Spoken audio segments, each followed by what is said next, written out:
Hurricane Erin exploded from a tropical storm to a Category 5 hurricane in just over a day, a textbook case of rapid intensification. On August 15th, Erin's winds were 70 miles per hour. By the next day, they had more than doubled, peaking at 160. This rare, violent growth is a stark reminder of how quickly the Atlantic can produce a major threat. Warm ocean waters and calm upper winds created perfect conditions for Erin's surge. As of August 18th, Erin has weakened slightly but remains a dangerous Category 4 hurricane. Its power is still churning the ocean, creating hazards far from its center. Erin's rapid intensification is part of a troubling trend. This is the fourth straight season with at least one Category 5 storm. Scientists are watching closely, linking these monster storms to warming oceans. For now, all eyes are on Erin and the dangers it poses. The storm's history warns us. Hurricane season demands respect and preparation. Even though Erin is forecast to curve away from the U.S. mainland, its explosive growth is a warning. The energy it gathered is now being unleashed across the Atlantic. Dangerous coastal conditions will reach millions, even those far from the storm's core. Erin is no ordinary storm. It's a signal of the new normal in hurricane behavior. The lesson? Never underestimate the Atlantic's potential for rapid, catastrophic change. Hurricane Erin isn't just powerful, it's massive. Its hurricane-force winds stretch far, but its tropical storm-force winds reach up to 230 miles from the eye.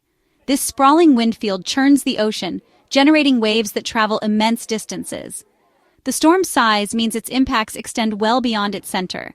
Many may feel safe seeing Erin's core offshore, but that's misleading. The real danger comes from its secondary effects, huge waves and dangerous surf, felt far from landfall. Erin's category only tells part of the story. Its size is what makes it so threatening. Massive swells are already racing toward the U.S. East Coast and Bermuda. These waves arrive long before the storm itself, bringing risk to anyone near the water. To understand Erin's threat, look beyond the forecast track. Consider its total ocean footprint. Like a stone dropped in a pond, Erin's ripples will reach every Atlantic shoreline. The energy from its winds is being transferred into powerful swells. These swells will soon create extreme danger along the coast. Erin is a case study in how a hurricane's size can be as dangerous as its strength. The Atlantic is bracing for the impact of a true giant.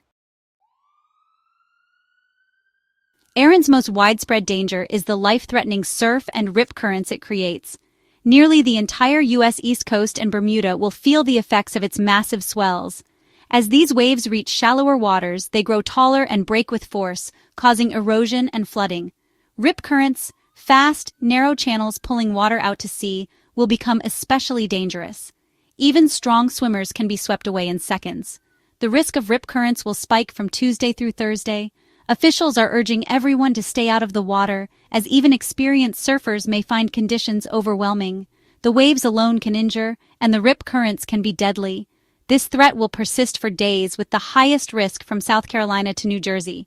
The message is clear. The ocean is not safe, no matter how sunny the skies. Respect the hurricane's power, even from a distance. Heed the warnings. Erin's reach is deadly, even if you never see the storm. While the U.S. mainland avoids a direct hit, Bermuda faces Erin's wrath. The storm's projected path puts Bermuda in the crosshairs of its most intense quadrant. Residents are preparing for rough seas, pounding surf, and possible coastal flooding. Bermuda's small size makes it especially vulnerable to Erin's massive swells. Coastal infrastructure and beaches are at risk from the relentless waves.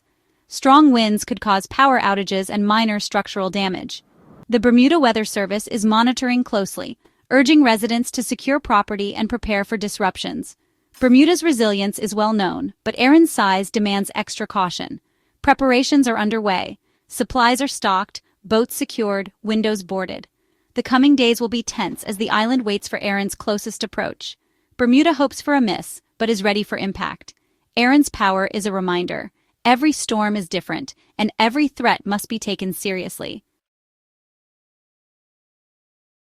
Erin's influence stretches along the entire U.S. East Coast. Its massive size means no coastal state is immune, even with the center far offshore. Long-period swells will create dangerous surf from Florida to New England. In the southeast, the risk of rip currents and high surf begins as early as Tuesday. Lifeguards will fly red flags, warning visitors and locals alike. Further north, the mid-Atlantic will see the most significant surf and possible minor flooding. High tides and large waves could push water past dunes and onto roads. Even New England and Atlantic Canada will feel Erin's reach, with increased surf and later, strong winds and rain. By Friday, Erin may transition into a powerful post-tropical system, impacting Newfoundland. Its remnants could even reach Iceland or the UK the following weekend. Erin's global reach shows how far a hurricane's effects can travel. The message vigilance is needed from Florida to Canada. Erin's waves will touch thousands of miles of coastline. The Outer Banks of North Carolina face a direct threat from Erin's surf and flooding, despite the storm staying offshore. Dare County has declared a state of emergency, signaling the seriousness of the situation. A mandatory evacuation is in place for Hatteras Island, which is connected by a single vulnerable road. High tides and massive waves are expected to flood Highway 12, making it impassable for days. Evacuating early is the only way to avoid being stranded. The decision disrupts lives and businesses, but safety comes first. Emergency managers know waiting is too risky. Past storms have cut off the island for weeks. As people leave, preparations are underway to secure what's left behind. Equipment is ready to clear sand and water once conditions allow. The ocean's power will cause extensive erosion and threaten homes near the shore. For the next few days, the Outer Banks will be on the front line. Erin's fury will be felt, even if its eye never comes close. The community braces for another test from the Atlantic. Before becoming a major hurricane, Erin left its mark on the Caribbean. As a strengthening tropical storm, it brought heavy rain and flash flooding to Puerto Rico. Downpours overwhelmed drainage, causing rivers to swell and power outages.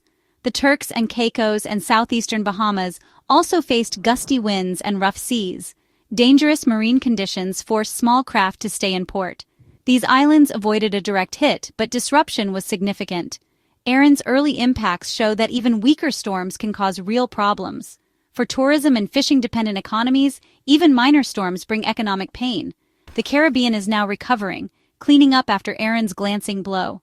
The event underscores the region's vulnerability during hurricane season. Each storm is a test of preparedness and resilience. Erin's legacy in the Caribbean is a warning for all in its path.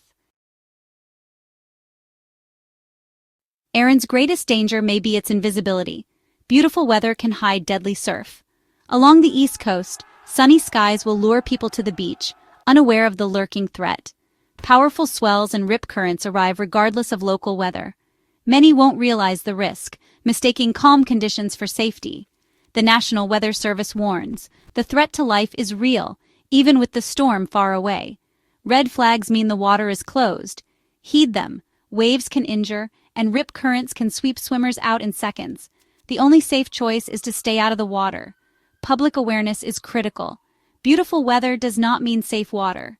Erin's power is real, even if you can't see the storm. Staying safe during Erin's high surf event means following a few critical rules. The most important, stay out of the water, no matter your swimming ability. Obey all warnings and lifeguards. Beaches are closed for your protection. Keep a safe distance from the water's edge. Waves can surge unexpectedly. Never turn your back on the ocean. A sneaker wave can strike at any time. If caught in a rip current, don't panic or fight it. Swim parallel to the shore to escape. Once free, angle back to the beach or float and signal for help. Stay informed with updates from the National Hurricane Center and local officials. Share information with family and friends. Awareness saves lives. Preparation and respect for the ocean are your best defenses. Knowledge and caution will get us through this dangerous period. Erin's lesson, heed the warnings and you'll stay safe. The Atlantic's power is awesome. Never underestimate it.